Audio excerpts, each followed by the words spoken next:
Ho-Ta-Moie, known among the Osage as Rolling Thunder, had pockets full of wealth, but it's his return from the dead that's etched in the tribe's memory. Born around 1863, John joined the Osage tribe when they moved to their new reservation in 1872. He belonged to the Big Hill Band, setting up camp at a village called Gray Horse on the Osage reservation.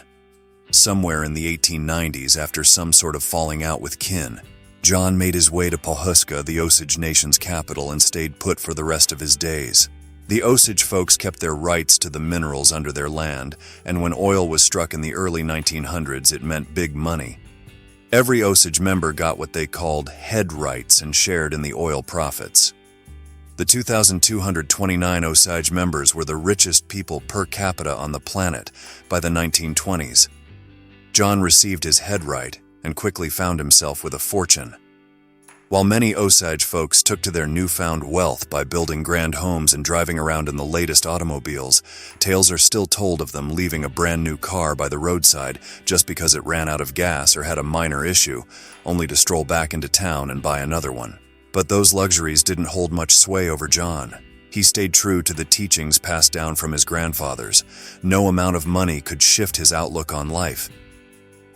He felt a strong connection to the land and honored the Great Spirit, Wa-Kon-Ta, through his daily bond with nature. John roamed the hills around Pawhuska, hunting alongside his loyal dogs, and made regular appearances in town, where folks grew to recognize him. Standing a solid 6 feet tall, he'd taken up the white man's way of dressing, but always kept a scarf tied around his head and a blanket draped over his shoulders. You'd often see him with a cigar clenched between his teeth, completing the picture. Like many of the Osage, John had a guardian assigned by the Osage Agency to manage the wealth he earned from oil royalties. Sadly, what was meant to protect the Osage often did the opposite. Plenty of shady characters descended on Osage territory, aiming to swindle the tribe out of their riches. John's guardian ran a store in Pawhuska, and John often dropped by. He'd pass the time sitting on a bench in front, slicing up beefsteaks to feed his dogs, which meant he was never without a pack of loyal companions. Whenever he stayed in town, he'd sleep right out on the streets, finding it more to his liking than any indoor space.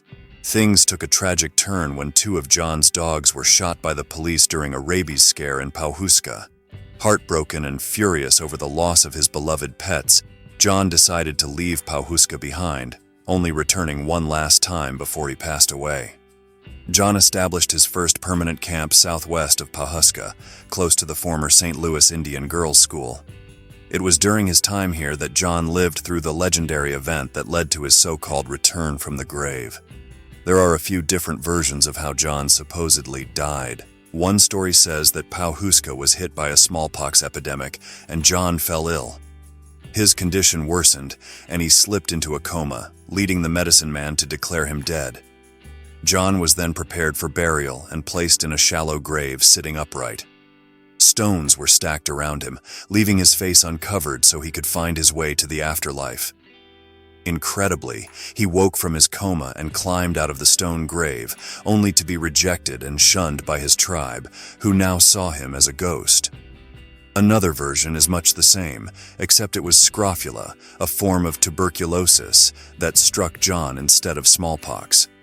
He was laid to rest in a rock sepulcher after the ceremonial burial rites, but he emerged from his coma, much to the shock and disbelief of his people. One account claims John got drunk and passed out in some snowdrifts. When folks found him later, they thought he'd frozen to death. After he was placed in his rocky grave, he thawed out and made his way back among the living. The most believable story says John got caught in a blizzard and had to dig himself into a snowbank for shelter. When he was found partly buried in the snow, everyone thought he'd frozen to death. He was taken to the cellar of his guardian's house, waiting for burial. Somehow, John managed to shake off a severe case of hypothermia and emerged from that cellar, much to everyone's surprise.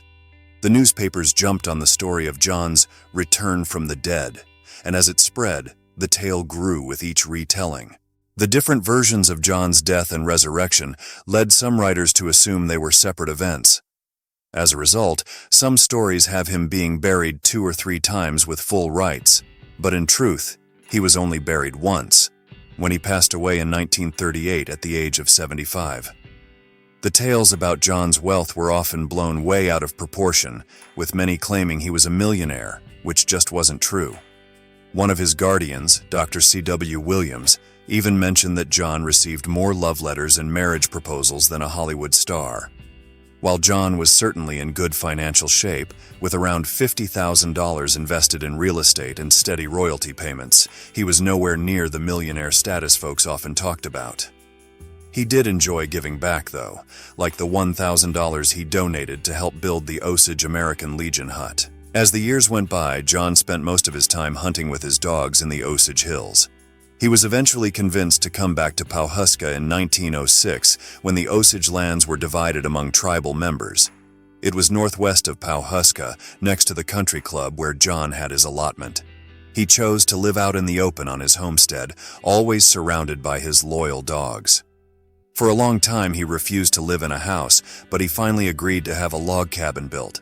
The cabin included a sun porch where he slept, and the porch door had two-way hinges so his dogs could come and go as they pleased.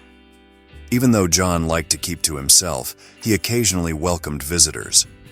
Joe Shunkamola, a friend of John's, said he never lost interest in people and would often ask about the Indian dances and the royalty payments. To the young boys of Pawhuska, John was a captivating and mysterious figure. A few boys, like Homer Harrington, mustered up the courage to pay John a visit.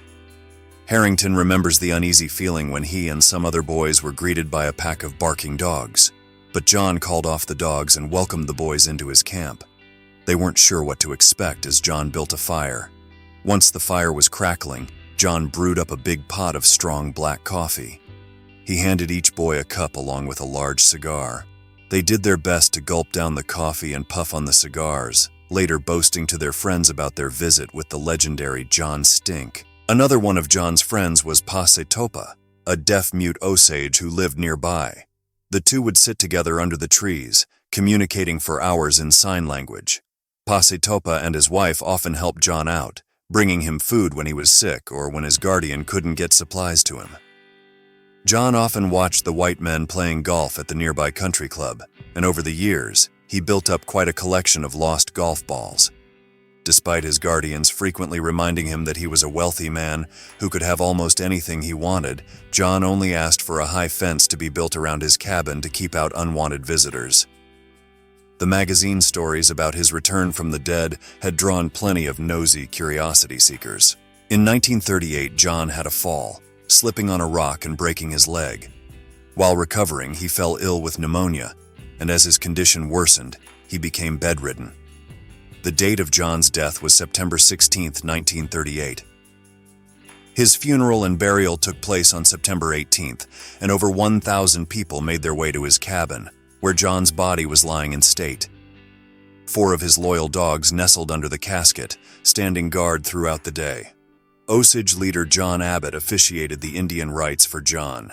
In his eulogy, Abbott praised John for living a simple life and never harming anyone. He noted that when a man has lived a long and good life, the path ahead becomes clear and the journey easier. John's customary scarf was thrown over his head as he lay in his casket, covered in an Indian blanket. In one hand, he held a large black cigar, one of his few earthly pleasures, while the other hand clasped a rosary he had kept since childhood. Abbott wrapped up the funeral oration at the cemetery around noon, the time according to Osage legend when the gates of heaven open wide. John was laid to rest in a mausoleum, but many of his friends believed he wouldn't have approved, as he had always preferred life outdoors. And so John Stink was laid to rest in his granite tomb. The story of the Osage who rose from the grave lives on, even though John Stink is no longer with us.